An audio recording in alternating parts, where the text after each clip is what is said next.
Hello students, एडोबिला point channel में आपका स्वागत है। आज हम करेंगे क्लास 4 के हिंदी की वर्कशीट नंबर 155। तो प्यारे बच्चों, चलिए शुरू करते हैं। और हाँ, वीडियो शुरू करने से पहले मैं आपको बता दूं कि आपने अभी तक हमारे चैनल को सब्सक्राइब नहीं किया है तो प्लीज़ सबसे पहले चैनल को सब्सक्राइब कर लीजिए। और जब आप वीडियो देखते हैं तो कम से कम एक लाइक तो दे दीजिए, क्योंकि उससे ही हम उत्साहित होते हैं और हमें ऐसा लगता है कि आप हमें पसंद कर रहे हैं। तो चलिए शुरू करते हैं। और आज की वर्कशीट में है रचनात्मक लेखन। बच्चों, आज हम लेखक बनने वाले हैं और हम आज की वर्कशीट में एक कहानी की रचना करेंगे और जो काफ़ी इंटरेस्टिंग होगी, तो आप अंत तक हमारे साथ बने रहिएगा।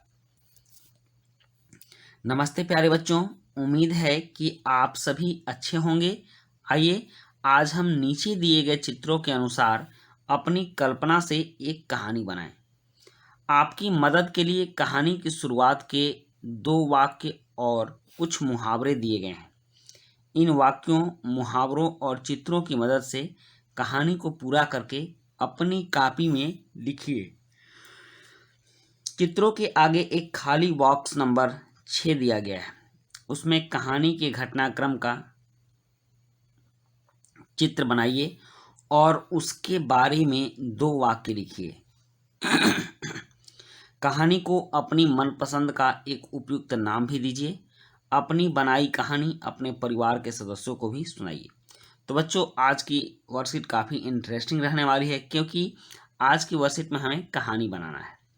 कहानी बनाने के लिए सबसे पहले हमें एक कहानी के नाम को ढूंढना है और उसके बाद उस कहानी में ये मुहावरे डालने हैं, जैसे पेट में चूहे दौड़ना, एड़ी चोटी का जोर लगाना और अक्ल दौड़ाना। पेट में चूहे दौड़ना मुहावरे का मतलब होता है बहुत जोरों की भूख लगना, और एड़ी चोटी का जोर लगाना मतलब बहुत ज़्यादा परिश्रम करना। और फिर अक्ल दौड़ाना मतलब बुद्धि लगाना। तब यहाँ 2 पंक्तियाँ लिखी गई हैं। एक मेढक जिसका नाम डैश है, आप अपने मनपसंद से उसका नाम रखिएगा, था, उसे बहुत जोर से भूख लग रही थी। वह मच्छर व कीट पतंगों की तलाश में घर से निकला। अब देखिए कि वह जब घर से निकला तो चित्र 1 के अनुसार वह एक पौधे पर बैठकर ढूंढने लगा कहाँ मच्छर और कीट पतंग हैं। दूसरे चित्र में उसको यह दिख रहा है कि मच्छर और कीट पतंग तो हैं, लेकिन वो कुछ ज़्यादा ही दूर हैं। वह बार बार उछल उछल कर उनको पकड़ने की चेष्टा करने लगा। उसने उनको पकड़ने के लिए एड़ी चोटी का जोर लगा दिया, लेकिन फिर भी उन्हें नहीं पकड़ पाया। आप चौथे चित्र के अनुसार देखिए, फिर भी उन्हें नहीं पकड़ पाया। तब उसने एक तरकीब लगाई और तरकीब लगाकर वो एक घर में गया। घर में देखा कि एक मोमबत्ती जल रही थी और उस मोमबत्ती के इर्द गिर्द बहुत सारे कीट पतंग उड़ रहे थे। मेढक चुपके से उनके पास गया और अपनी लंबी जीभ फेंक फेंक कर उन कीट पतंगों को पकड़ लाया। उसके बाद आगे का जो चित्र है, इसमें हम देंगे कि पकड़कर खाने के बाद मेढक काफ़ी खुश हो गया और वह नाचने लगा। उसके नाचने वाले हम चित्र बना देंगे, ठीक ना। और इस तरह से मेढक का पेट भर गया। अब बच्चों, अभिभावकों के लिए सुझाव है कि बच्चों को समझाएं कि कभी कभी काम करना कठिन लग सकता है। ऐसे समय में हमें सोचकर और तरकीब लगाकर उस काम को आसानी से पूरा करने की कोशिश करनी चाहिए।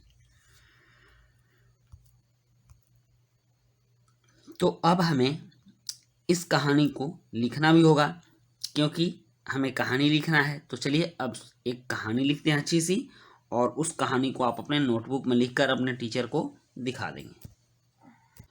बच्चों, कहानी का नाम है भूख।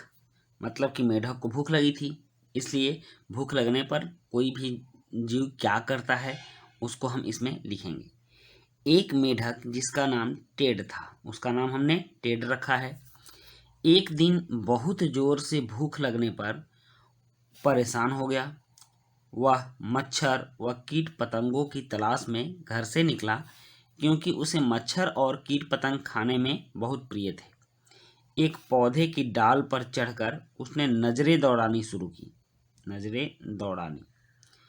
उसके पेट में भूख के मारे चूहे कूद रहे थे, मतलब कि उसको बहुत जोरों की भूख लगी थी। यह एक मुहावरा है, पेट में भूख के मारे चूहे कूदना। यह मुहावरा है जो कि वर्कशीट में दिया हुआ था। तो इसका मतलब होता है कि उसे बहुत जोरों की भूख लग रही थी। कुछ देर बाद उसे कुछ कीट पतंग दिखाई दिए जो आसमान में उड़ रहे थे। उनकी ऊंचाई थोड़ी अधिक थी। मेढक ने उछलकर उन्हें पकड़ना चाहा, लेकिन ऊंचाई अधिक होने के कारण वह पकड़ में नहीं आए। उसने एड़ी चोटी का जोर लगा दिया। यह भी मुहावरा है, एड़ी चोटी का जोर लगाना। इसका मतलब होता है काफी प्रयास करना, बहुत प्रयास करना। तो मेढक ने भी बहुत प्रयास किया और उसने एड़ी चोटी का जोर लगा दिया, लेकिन फिर भी उसे कोई भी कीट पतंग ना मिला। अंत में उसने अक्ल दौड़ाना शुरू किया। वह एक घर में गया जहां एक मोमबत्ती जल रही थी। मोमबत्ती के प्रकाश में बहुत सारे कीट पतंग उड़ रहे थे। चुपके से टेड उनके पास पहुंच गया और अपनी लंबी जीभ से 2-4 कीट पतंग पकड़कर खा लिया। अंत में उसकी भूख मिटी और चुपचाप घर से बाहर निकल आया। तो ये थी हमारी आज की कहानी, और कहानी काफ़ी इंटरेस्टिंग थी। इसी के साथ आपकी ये वर्कशीट कंप्लीट होती है। तो बच्चों, वीडियो कैसी लगी? अगर अच्छी लगी हो तो एक लाइक और एक कमेंट जरूर दीजिएगा। मिलते हैं नेक्स्ट वीडियो में। Thank you.